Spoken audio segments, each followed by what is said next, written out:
আমাদের প্রত্যেকের মনে এমন কিছু ডিজায়ার বা ফ্যান্টাসি থাকে যেগুলো আমরা জানি যে জীবনে পূরণ হবে না, তবে একটি আইল্যান্ড রয়েছে যেখানে আপনি আপনার ফ্যান্টাসিটিকে সত্যিকারের ফিল করতে পারবেন। বাকি কথায় হলো যেখানে আপনি আপনার কল্পনাটাকে সত্যিতে পরিণত করতে পারবেন। সিনেমার নাম হচ্ছে ফ্যান্টাসি আইল্যান্ড। এটি 2020 সালের একটি হরর থ্রিলার সিনেমা। সো যে আইল্যান্ডের কথা বলছিলাম সেই আইল্যান্ডের একজন কেয়ারটেকার রয়েছে যার নাম হচ্ছে রোড, তার একজন অ্যাসিস্ট্যান্ট রয়েছে তার নাম হচ্ছে জুলিয়া। আর সেই আইল্যান্ড অর্থাৎ দ্বীপটির একটি দারুণ রহস্য রয়েছে যেটা একটু পরেই জানতে পারবেন। ম্যালেন, গোয়েন, ব্র্যাক্স এবং জেডি আর প্যাট্রিক এরা হচ্ছে গেস্ট যারা একটি কন্টেস্টে জেতার মাধ্যমে সুযোগ পেয়েছে সেই ফ্যান্টাসি আইল্যান্ডে ভিজিট করার। তাদের প্রত্যেকের কাছে একটি করেই সুযোগ যার দ্বারা তারা তাদের ফ্যান্টাসিটিকে পূরণ করতে পারবে। প্রথম হচ্ছে ব্র্যাক্স এবং জেডি যারা ফ্যান্টাসাইজ করেছিল একটি বড় বিচ পার্টি বা এক টাইপের পুল পার্টিতে যেখানে চারপাশে মদ এবং সুন্দর সুন্দর মেয়েরা থাকবে। অন্যদিকে ম্যালেন, যাকে ছোটবেলায় খুব বুলি করা হতো, মানে তার কলেজের স্টুডেন্টরা তার সাথে খুব ঠাট্টা তামাশা করতো, সে চেয়েছিল স্লোন নামে একটি মেয়ের সাথে বদলা নেবে, যার কারণে ম্যালেনকে নিয়ে সবাই ঠাট্টা তামাশা করতো কলেজে। প্যাট্রিক তার বাবাকে হারিয়েছে যখন তার বয়স ছিল 6। তার বাবা ছিল একজন আর্মি ম্যান যে তার টিমমেটসদের একটি গ্রেনেড এক্সপ্লোশন থেকে বাঁচাতে গিয়ে নিজের জীবন হারিয়েছিল। প্যাট্রিক চায় সেই মুহূর্তটাকে ফ্যান্টাসাইজ করতে যেখানে সে তার বাবাকে আর মরতে দেবে না। অন্যদিকে রয়েছে গোয়েন। গোয়েন বর্তমানে সিঙ্গেল আর একই সাথে খুবই ডিপ্রেসড। বহু বছর আগে তাকে অ্যালেন নামে একটি ছেলে প্রপোজ করেছিল, তবে গোয়েন সেটা রিজেক্ট করে দিয়েছিল, আর যার কারণে সে এখনো রিগ্রেট করে। সে অ্যালেনের সাথে নিজের একটি পরিবার কল্পনা করে, একই সাথে সে কল্পনা করে তাদের একটি বাচ্চা মেয়েও আছে। এই প্রত্যেকটা গেস্ট প্রথমে কল্পনা করে যে তাদের কল্পনা সত্যি কি করে হবে। মানে ভাবুন, আপনি যদি এমন একটি মানুষকে নিয়ে ফ্যান্টাসাইজ করেন যে হয়তো অনেক বছর আগে মারা গিয়েছে, তখন সেখানকার সেই রিসোর্টের কেয়ারটেকার রোড জানায় যে হ্যাঁ এটা সম্ভব, তবে কি করে সম্ভব সেটা রোড নিজেও জানে না। এই আইল্যান্ডের মধ্যে কিছু একটা শক্তি রয়েছে যেটা একটা মিস্ট্রি বা রহস্য, যার ফলে মানুষের ফ্যান্টাসিগুলো আসলে পরিণত হয়। আর অ্যাকচুয়ালি তাই হয়। প্রত্যেকে যে যে জিনিসগুলোকে ফ্যান্টাসাইজ করেছিল সেটাই হয়। ম্যালেনি তার কলেজ লাইফের শত্রু স্লোনের সাথে বদলা নেয়, স্লোনকে বিভিন্ন রকম ভাবে টর্চার করে, তবে ম্যালেনি পরে রিয়েলাইজ করে যে সেটা অ্যাকচুয়ালি সত্যিকারের একজন মানুষ। সে সেখানে একটি ভিডিও দেখতে পায় যেখানে সে দেখে যে স্লোনকে কিছু মানুষ মিলে কিডন্যাপ করে তুলে নিয়ে আসছে, এবং সে রিয়েলাইজ করে যে তার কল্পনাটা অ্যাকচুয়ালি সত্যিতে পরিণত হয়েছে।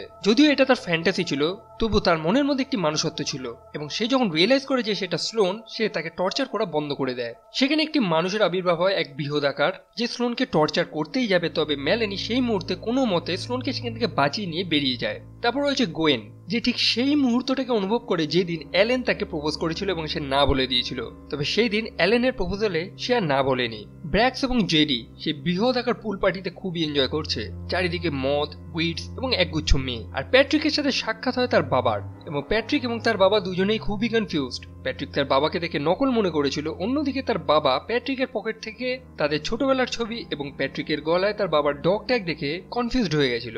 যদিও পরে তারা একে অপরের পরিচয় জানায় এবং ব্যাপারটি তারা রিয়েলাইজ করে। আর এবার থেকে গল্পের আসল রোমাঞ্চটি শুরু হয়। আমরা তো আমাদের ফ্যান্টাসিগুলোকে পূরণ করে নিলাম, তবে তার ফলাফল কি হবে এটা তো আমরা জানি না।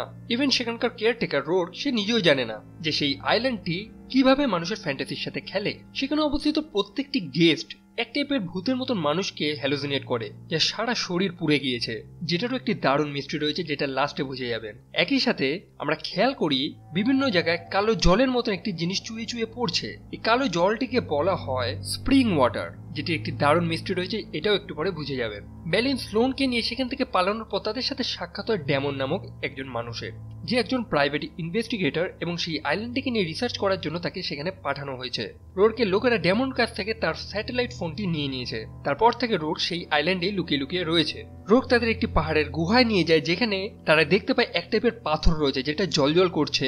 সেটা হচ্ছে সেই আইল্যান্ডের হার্ট, মানে হৃদয়, এবং সেই পাথরের মধ্যে প্রত্যেকটা মানুষ নিজেদের ফ্যান্টাসিগুলোকে দেখতে পাচ্ছে। যেমন ড্যামনেরও ছিল একটি ফ্যান্টাসি, সে তার মৃত মেয়েকে ফিরে পেতে চাইতো, তবে ড্যামন এটাও জানায় যে এই আইল্যান্ড তোমার ফ্যান্টাসিটিকে পূরণ করার জন্য যাদের যাদের উদ্ভব করবে তারা প্রত্যেকেই একটা সময় গিয়ে জম্বিফাই হয়ে যাবে, মানে তাদের কোনো মৃত্যু নেই, তারা জম্বিতে পরিণত হয়। ব্যাপারটা একটু পরে আরো ভালো মতন বুঝবেন। জেডি আর ব্র্যাক সেখানে পার্টি করতে করতে পরের দিন হয়, এবং তারা লক্ষ্য করে কিছু রাশিয়ান মাফিয়া সেখানে অ্যাটাক করেছে এবং এলো পাথারি গুলি চালাচ্ছে। তারা ব্র্যাক্স এবং জেডি দুজনকেই আটক করে নেয় এবং তাদের টাকা পয়সা সম্পর্কে জিজ্ঞেস করে। করে যে কোথায় টাকা পয়সা রয়েছে। যদিও ব্র্যাক্স এবং জেডি সম্পূর্ণ ব্যাপারটি বুঝতেই পারছে না যে অ্যাকচুয়ালি তাদের সাথে হচ্ছে কি, কারণ তারা তো এমন কোনো জিনিস ফ্যান্টাসাইজ করেনি। তারা ভাবছিল এগুলো কোনো নকল, তবে তারা রিয়েলাইজ করে যে না, সেই মাফিয়াগুলো ছিল অ্যাকচুয়ালি রিয়েল। যদিও ব্র্যাক্স সেখানে একটি চালাকির কাজ করে। সেখানে ছিল একটি ছোট রুম যার মধ্যে একগুচ্ছ বন্দুক আর গ্রেনেড ছিল, আর ব্র্যাক্স জানতো সেই রুমটা কোথায়। ব্র্যাক্স সেই মাফিয়াদের জানায় যে কোথায় টাকা আছে সেটা সে জানে, এবং সে সেই রুমটিতে গিয়ে সেখান থেকে একটি বন্দুক নিয়ে মাফিয়াগুলোর উপর গুলি চালায়। একই সাথে একটি গ্রেনেড নিয়ে বেরিয়ে এসে বাকি লোকদের ভয় দেখানো শুরু করে। আর তখন আমরা জানতে পারি যে এই রাশিয়ান মাফিয়াদের ব্র্যাক্স ফ্যান্টাসাইজ করেছিল। মানে জেডি এবং ব্র্যাক্স তাদের দুজনেরই কমন ফ্যান্টাসি ছিল, কিন্তু ব্র্যাক্সের ফ্যান্টাসিটা একটু আলাদা ছিল। মানে সেখানে কিছু রাশিয়ান মাফিয়ারা অ্যাটাক করবে এবং সে সেখানে উপস্থিত বাকি সবাইদের বাঁচাবে, আর আপনি যেটা ফ্যান্টাসাইজ করেন সেই আইল্যান্ড আপনাকে সেটাই দেবে। তবে তার ফলাফল কি হবে সেটা কারোর হাতে নেই। অন্যদিকে প্যাট্রিক তার বাবার সাথে রয়েছে এবং সে তার বাবাকে জানিয়েছে যে সে তাকে আর মরতে দেবে না। প্যাট্রিকের বাবা ভেনেজুয়েলাতে একটি মিশন করতে যাচ্ছে, একটি রিসর্টে, আর সেই রিসর্টটা আর কোথাও না, সেই জায়গাটি যেখানে ব্র্যাক্স এবং জেডিকে আটকে রাখা হয়েছিল, অর্থাৎ যেখানে সেই রাশিয়ান মাফিয়াগুলো অ্যাটাক করে দিয়েছিল। অন্যদিকে গোয়েন পরের দিন সকালবেলা ঘুম থেকে উঠে লক্ষ্য করে যে তার চোখের সামনে রয়েছে অ্যালেন এবং একটি বাচ্চা মেয়ে যার নাম হচ্ছে লীলা। সে রোরকে জানায় যে এই বাচ্চা মেয়েটি কে, তখন সে গোয়েনকে জানায় যে এটা তোমার মেয়ে। আসলে গোয়েন এটাই তো কল্পনা করেছিল যে তার সাথে অ্যালেনের বিয়ে হবে এবং তাদের একটি সুন্দর মেয়ে হবে। গোয়েন তার ফোন চেক করে দেখে যে তার মেয়ের সাথে তার এক গুচ্ছ ছবি এবং তার ফোনের ওয়ালপেপারে তার সাথে অ্যালেনের ছবি। সে একটু কনফিউজড হয়ে যায়, বাট পরে রিয়েলাইজ করে যে অ্যাকচুয়ালি ব্যাপারটা সত্যি। 5 বছর আগে সে অ্যালেনের প্রপোজাল যদি অ্যাকসেপ্ট করে নিত তখন তার সাথে অ্যালেনের বিয়ে হয়ে যেত, আর এতদিনে তাদের একটি মেয়ে হয়ে যেত। আর এই ফ্যান্টাসি আইল্যান্ডটি সেটাকেই সত্যিতে পরিণত করে দিয়েছে।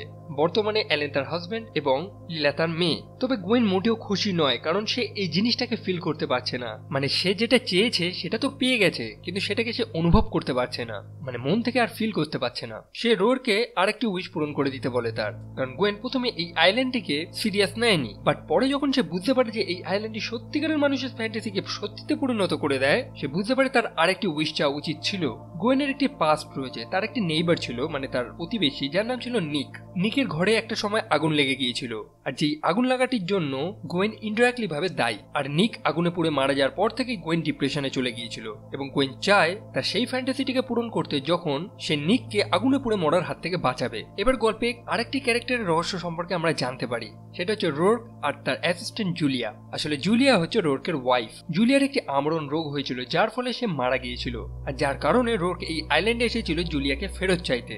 এবং এই আইল্যান্ডে উপস্থিত একটি শক্তি বা এক টাইপের দেবতা বা ডেমন কিছু একটা রয়েছে, যার সাথে রোর্ক একটি ডিল করেছিল যে যতদিন এই আইল্যান্ডে মানুষেরা তাদের ফ্যান্টাসি পূরণ করতে আসবে ততদিন এই আইল্যান্ড জুলিয়াকে বাঁচিয়ে রাখবে। তবে রোর্ক বুঝতে পারেনি যে জুলিয়ার মধ্যে তার রোগটি অনেক আগে থেকেই ছিল, তাই সে তার জুলিয়াকে ফেরত পেলেও তার রোগের কারণে সে প্রতিবারই মারা যেত। আর যেহেতু সে সেই আইল্যান্ডের সাথে ডিল করেছিল, তাই যতবারই নতুন মানুষেরা তাদের ফ্যান্টাসি পূরণ করতে এই আইল্যান্ডে আসতো, জুলিয়া পুনরায় জীবিত হয়ে যেত। যাই হোক, রোর্ক ফাইনালি গোয়েনের রিকোয়েস্টটিকে অ্যাকসেপ্ট করে এবং গোয়েন সেই মুহূর্তটিকে অনুভব করে যে টাইমে নিকের ঘরে আগুন লেগে গিয়েছিল। আর এখান থেকে এই গল্পের একটি রহস্য বেরিয়ে আসে। সে যখন নিককে বাঁচাতে যায় তখন সে ব্র্যাক্স এবং জেডিকে দেখে, যারা ছিল নিকের রুমমেটস, এবং তারা গোয়েনকে কোনো হেল্প না করে সেখান থেকে পালিয়ে যায়। যদিও ব্র্যাক্স এবং জেডি তখন গোয়েনকে চিনত না। তারপর গোয়েন যখন বাইরে এসে পুলিশের থেকে হেল্প চায় তখন আরেকটি কাণ্ড হয়। সেখানে ছিল প্যাট্রিক, আর আমি প্রথমেই বলেছিলাম প্যাট্রিক ছিল একজন পুলিশ অফিসার। তবে প্যাট্রিক ছিল খুবই ভীতু এবং সে গোয়েনকে কোনো হেল্প করে না, এবং সে বাইরেই অপেক্ষা করে যতক্ষণ না ফায়ার স্টেশনের লোকেরা আসে। আর ফলস্বরূপ গোয়েন নিককে বাঁচাতে পারে না, তাই গোয়েন সেই মুহূর্তটাকে ফ্যান্টিসাইজ করলেও নিককে সে আর বাঁচাতে পারলো না। অন্যদিকে মেলানি এবং স্লোন, এই দুজনকে ডেমন সেই আইল্যান্ডের থেকে বাঁচাবে বলে ডিসাইড করে। তবে সেই মুহূর্তে সেই বৃহদাকার লোকটি তাদের উপর আক্রমণ করে দেয়, এবং মেলানি এবং স্লোনকে বাঁচাতে ডেমন সেই লোকটিকে নিয়ে পাহাড় থেকে ঝাঁপ মারে। ডেমন মেলিন এবং স্লোনকে বলেছিল যে এই আইল্যান্ডে উদ্ভব হওয়া প্রত্যেকটি মানুষ আসল মানুষ না, তারা এক টাইপের জম্বি যাদের মেরে ফেলা সম্ভব না। আর এর কারণটা একমাত্র হচ্ছে সেই মানুষগুলোর সাথে রিয়েলিটির কোনো অস্তিত্ব নেই। অর্থাৎ পাতি কথায় যদি আমি বোঝাই যে সেই আইল্যান্ডের মধ্যে রিয়েলিটি সম্পূর্ণ ভিন্নভাবে কাজ করে, মানে সেই আইল্যান্ডের মধ্যে যা যা ঘটছে তার কোনো প্রভাব বাইরের দুনিয়াতে পড়ে না। যাই হোক, গল্পটি সুন্দর থাকুন, আরো বুঝে যাবেন। প্যাট্রিক এবং তার বাবা এবং তাদের কিছু সাঙ্গপাঙ্গ সেই রিসর্টের মধ্যে উপস্থিত হয়, যেখানে সে ব্র্যাক্স এবং জেডিকে দেখে, এবং সেখানে সেই রাশিয়ান মাফিয়া এবং প্যাট্রিকের বাবা এবং তার লোকেদের মধ্যে গোলাগুলি হয়। সেই মাফিয়াগুলো মারা গেলেও তারা লক্ষ্য করে সেই মৃত মানুষগুলো পুনরায় জীবিত হয়ে যাচ্ছে, এবং তাদের চোখ থেকে এক টাইপের কালো জলের জলের মতন পড়ছে, আর সেই জলটাকে বলা হয় স্প্রিং ওয়াটার, যেটা সেই আইল্যান্ডে অবস্থিত সেই গুহাটির মধ্যে যে পাথরটি রয়েছে সেখানে মেলিনি এবং স্লোন দেখতে পেয়েছিল। সো এই মানুষগুলো যখন মরে যাচ্ছে তারা জীবিত কি করে হচ্ছে? আসলে এই মানুষগুলো হচ্ছে ফ্যান্টাসির একটি অংশ, মানে সেখানে রিয়েল মানুষ হচ্ছে একমাত্র মেলিন, গোয়েন, ব্র্যাক্স, জেডি, প্যাট্রিক এরা। আর তাদের ফ্যান্টাসির কারণে যেসব নতুন মানুষদের আবির্ভাব হয়েছে সেখানে তাদের রিয়েলিটিতে কোনো অস্তিত্ব নেই, তাই তারা যখন মরে যায় তারা একটি জম্বিতে পরিণত হয়ে যায়। আর সেটাই হয়েছে, রাশিয়ান মাফিয়াগুলো যখন গুলিতে মরে যায় তারা পুনরায় জীবিত হয়ে যায় এবং তাদের পাল্টা গুলিতে প্যাট্রিকের বাবা সেখানে মারা যায়। অর্থাৎ প্যাট্রিক তার ফ্যান্টাসিতেও সে তার বাবাকে বাঁচাতে পারেনি, বাট পরে তারা সবাই মিলে রিউনাইট হয় এবং ডিসাইড করে যে এখান থেকে কি করে বেরোনো যায়। মেলিন এবং স্লোনকে ডেমন একটি উপায় দিয়েছিল যে একটি ফোন নাম্বারে কন্ট্যাক্ট করতে, যেখান থেকে একটি প্লেন এসে তাদের সেখান থেকে বাঁচিয়ে নিয়ে যাবে। তবে সেটাও সম্ভব হয়ে পারে না। সেই রাশিয়ার মাফিয়াগুলো, মানে এক টাইপের জম্বি মাফিয়াগুলো, সেই প্লেনটিকে রকেট লঞ্চার দিয়ে উড়িয়ে দেয়। আর এখন তাদের কাছে একটাই রাস্তা রয়েছে সবকিছুকে থামানোর জন্য, সেই পাথরটিকে ধ্বংস করে ফেলা, যেটাকে সেই আইল্যান্ডের হার্ট বলেছিলাম। তারা সেই পাহাড়টির গুহাতে প্রবেশ করে, তবে সেখানে তাদের উপর নানা রকমের জিনিস আক্রমণ করে। প্রথমেই হচ্ছে প্যাট্রিককে আক্রমণ করে তার নিজের বাবার ডেমনিক রূপ। যেমনটা বলেছিলাম যে প্যাট্রিকের বাবা রিয়েলিটিতে এক্সিস্ট করে না, তাই তার বাবা যখন মারা গিয়েছিল স্বাভাবিকভাবে সেও সেই জম্বিতেই পরিণত হয়েছিল। অন্যদিকে গোয়েন তার বয়ফ্রেন্ড অ্যালেন এবং তার মেয়ে লেলাকে দেখে, যারা অনেকটা শয়তানের মতন হয়ে গিয়েছে। তারপর তারা সেই পাহাড়ের গুহার সেন্টারে এসে সম্পূর্ণভাবে ফেসে যায়, মানে বলতে গেলে আটকা পড়ে যায়। আর সেখানে উপস্থিত হয় রোর্ক। তারা রোর্ককে জিজ্ঞেস করে যে তারা তো তাদের ফ্যান্টাসি পূরণ করে নিয়েছে, তাহলে এই বিপদগুলো তাদের পিছন ছাড়ছে না কেন? মানে আমার যা কামনা বাসনা ছিল সেগুলো তো পূরণ হয়ে গিয়েছে, তবে এই মানুষগুলো যে তাদের পিছনে পড়ে রয়েছে এই ব্যাপারে তো তারা একদমই ফ্যান্টাসাইজ করেনি। তখন রোর্ক জানায় যে এই সব কিছু আরেকজনের ফ্যান্টাসি, মানে এই সম্পূর্ণ ব্যাপারটিকে আরেকজন ফ্যান্টাসাইজ করেছিল, আর সেটা আর কেউ নয়, সেটা হচ্ছে মেলিন। আর তখন আরেকটি দারুণ তথ্য বেরিয়ে আসে। মেলিন ছোটবেলায় খুবই ডিপ্রেস ছিল, যেমনটা আমি বলেছিলাম। আর সেই সময় তার একটি বয়ফ্রেন্ড হয়েছিল যার নাম ছিল নিক। আর এই নিকটা আর কেউ নয়, গোয়েনের নেইবার ছিল, যে আগুনে পুড়ে মারা গিয়েছিল। আর গোটা গল্পে আমি বলেছিলাম যে মানুষটিকে দেখা গিয়েছিল ভূতের মতন দেখতে, যার সারা শরীর পোড়া, সেটা আর কেউ নয়, নিক। মেলিন নিককে খুবই ভালোবাসতো এবং মেলিন এই ফ্যান্টাসি আইল্যান্ডের ব্যাপারটি অনেক আগে থেকেই জানতো। তাই মেলিন সম্পূর্ণ ব্যাপারটি অনেক আগেই ফ্যান্টাসাইজ করেছিল যে নিকের মৃত্যুর জন্য যারা যারা ডাইরেক্টলি এবং ইনডাইরেক্টলি ভাবে দায়ী তারা প্রত্যেকে যাতে শাস্তি পায়। আর এখানেই নাম ভেসে ওঠে গোয়েনের, যার কারণে সেই ফ্ল্যাটে আগুন লেগেছিল। তারপর ব্র্যাক্স এবং জেডি, যে নিককে হেল্প না করে সেখান থেকে পালিয়ে গিয়েছিল। আর প্যাট্রিক, যে নিককে বাঁচাতে না গিয়ে বাইরে ওয়েট করছিল দমকল বাহিনী আসার জন্য। আর মেলিনের ফ্যান্টাসি অনুযায়ী প্রত্যেককেই মরতে হবে। তারা রোডকে জানায় হেল্প করার জন্য। তখন রোড জানে যে তার হাতে কিছু নেই। সব ফ্যান্টাসির একটি ন্যাচারাল কনক্লুশন আসবে, যেটা ডিসাইড করে এই আইল্যান্ডটা নিজেই। তবে ফাইনালি জুলিয়া রোডকে আটকে দেয়। ইভেন রোড নিজেও রিয়েলাইজ করে যে সে তার ওয়াইফকে আর কতদিন এরকম ভাবে বাঁচিয়ে রাখবে, যে এরকম ভাবে তার ওয়াইফকে জ্যান্ত রেখে তার তো কোনো লাভ নেই, আসল মানুষটাকে তো সে তো আর ফিরে পাবে না। আর তখন রোড তার হাতের থেকে একটি আংটি খুলে ফেলে, যেটার দ্বারা সে সেই আইল্যান্ডটির সাথে একটি বিডিং করেছিল, মানে একটি ডিল করেছিল, এবং তার সাথে সেই আইল্যান্ডের ডিলটি ক্যান্সেল হয়ে যায় সেই মুহূর্তে এবং জুলিয়া মুক্তি পায়। একই সাথে মেলিনের ফ্যান্টাসিটিও সেই মুহূর্তে ক্যান্সেল হয়ে যায়, কারণ রোডকের সাথে সেই আইল্যান্ডের আগে যা যা ডিল হয়েছে সবকিছুই ক্যান্সেল হয়ে গিয়েছে। আর সেই মুহূর্তে স্লোন একটি বুদ্ধিমানের কাজ করে। সেই পাথরের নিচে যে কুয়োটি ছিল, সেই কুয়োতে যে জলটি ছিল সেটাকে বলা হতো স্প্রিং ওয়াটার। আর কোনো মানুষকে তাদের উইশ পূরণ করতে হলে সেই স্প্রিং ওয়াটারটিকে খেতে হয়, যেটা গল্পের শুরুতেই আমরা প্রত্যেকটা গেস্টকে পান করতে দেখেছিলাম।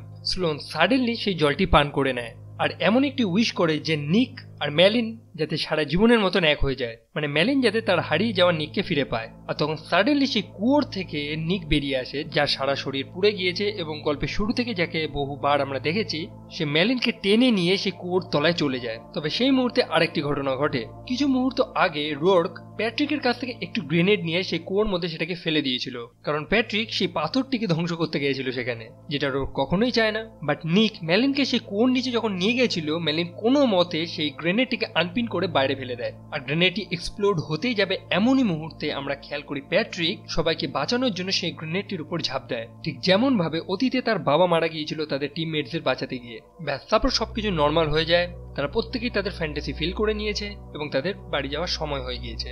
সেখানে শুধু অবস্থিত তিনজন রয়েছে, গোয়েন, স্লোন এবং ব্র্যাক তখন রোর্কের কাছে উইশ চায় সে যদি জেডিকে ফেরত আনতে পারে। তখন রোর্ক ব্র্যাকের সাথে একটি ডিল করে যে সে যদি এই আইল্যান্ডে থেকে যায় এবং রোর্কের হয়ে কাজ করে, এই আইল্যান্ড জেডিকে বাঁচিয়ে দেবে। তারপর ব্র্যাক ডিসাইড করে যে এই আইল্যান্ডেই রোর্কের সাথে সে কাজ করবে। অন্যদিকে আমরা প্লেনে জেডিকে দেখতে পাই যে কিছুক্ষণ আগেই মারা গিয়েছিল, অর্থাৎ এই আইল্যান্ড তার উইশটি পূরণ করে ফেলেছে এবং সেই প্লেনে করে জেডি, গোয়েন এবং স্লোন তিনজনেই বেরিয়ে যায়। সিনেমা শেষ। এবার আপনাদের মনে কিছু কনফিউশন থাকলে সেটা আমি ক্লিয়ার করে দিই। সেই আইল্যান্ডের গুহার মধ্যে যে পাথরটি ছিল সেটাই ছিল সেই আইল্যান্ডের হার্ট, যেটাই মানুষের কামনাগুলোকে পূরণ করত। তবে কেউ কোনোভাবে সেইটাকে ধ্বংস করতে পারেনি এতদিনে। আর আরেকটা হচ্ছে গোয়েন তার সেকেন্ড ফ্যান্টাসিতে গিয়ে নিককে বাঁচাতে পারলো না কি করে। তার কারণটা হচ্ছে তার আগে মেলেনি অনেক আগে নিকের মৃত্যুর বদলার জন্য একটি ফ্যান্টাসি চেয়ে নিয়েছিল। তাই গোয়েন যদি নিককে বাঁচিয়ে নিত রিয়েলিটি সম্পূর্ণভাবে চেঞ্জ হয়ে যেত, অর্থাৎ মেলিন নিককে পেয়ে যেত আর তার ফ্যান্টাসিটা পূরণ হতো না, অর্থাৎ নিকের মৃত্যুর বদলাটি কেউ নিতে পারতো না। একই সাথে সেই আইল্যান্ডের পাথরটির রহস্যটিকে অজানাই রাখা হয়েছে, কারণ রোড প্রথমেই জানিয়ে দিয়েছিল যে সেখানে যা যা ঘটে সেখানে তার কোনো ইনভলভমেন্ট নেই, মানে এই সব কিছু আইল্যান্ডটি নিজেই ডিসাইড করে। আর প্যাট্রিক, যাকে প্রথম থেকে বলেছিলাম খুবই ভীতু, ইভেন সেই বিল্ডিং এ আগুন লেগে যাওয়ার কারণে সে ভয়তে নিককে বাঁচাতেও যায়নি, বাট পরে সে সেই গ্রেনেড এক্সপ্লোশনের হাত থেকে সবাইকে বাঁচায় নিজের জীবনটি দিয়ে, ঠিক যেমনটা তার বাবা করেছিল। ওয়েল, আর বেশি কিছু নেই এক্সপ্লেন করার, কারণ গোটা গল্পে আমি সম্পূর্ণ ব্যাপারটাই এক্সপ্লেন করে দিয়েছি। আর মেলিনের ফ্যান্টাসিটাই যে প্রথম থেকে চলছিল সেটা রেফারেন্স আমরা অনেক আগে থেকেই পেয়েছি, যেখানে আমরা সেই ভূতের মতন মানুষটিকে বহুবার দেখতে পাই, অর্থাৎ যার সারা শরীর পুড়ে গিয়েছে, আর যেটা ওয়ান এন্ড অনলি ছিল নিক। বাট সেই পাথর এবং স্প্রিং ওয়াটার সেটির মিস্ট্রিটা এখনো রয়ে গেল। সেই আইল্যান্ডে রয়েছে এমন কিছু একটা শক্তি যেটা প্রত্যেকেরই অজানা, এবং রোড স্টিল ডিসাইড করে সেই আইল্যান্ডে কাজ করবে, অর্থাৎ ভবিষ্যতেও সেই আইল্যান্ডে মানুষ আসবে তাদের ফ্যান্টাসিগুলোকে পূরণ করতে, আর এই সিকোয়েন্সটি কন্টিনিউ চলতেই থাকবে। ওয়েল, গল্প তো আপাতত এইটুকুই। আই হোপ ভালো মতন আমি জিনিসটাকে এক্সপ্লেন করতে পেরেছি, আর কেমন লাগলো সেটা অবশ্যই কমেন্ট সেকশনে জানাবেন। আপনাদের কোনো যদি মুভি সাজেশনস থাকে সেটা অবশ্যই কমেন্ট সেকশনে লিখবেন। তো আপাতত এইটুকুই, আবার দেখা হবে পরের ভিডিওতে।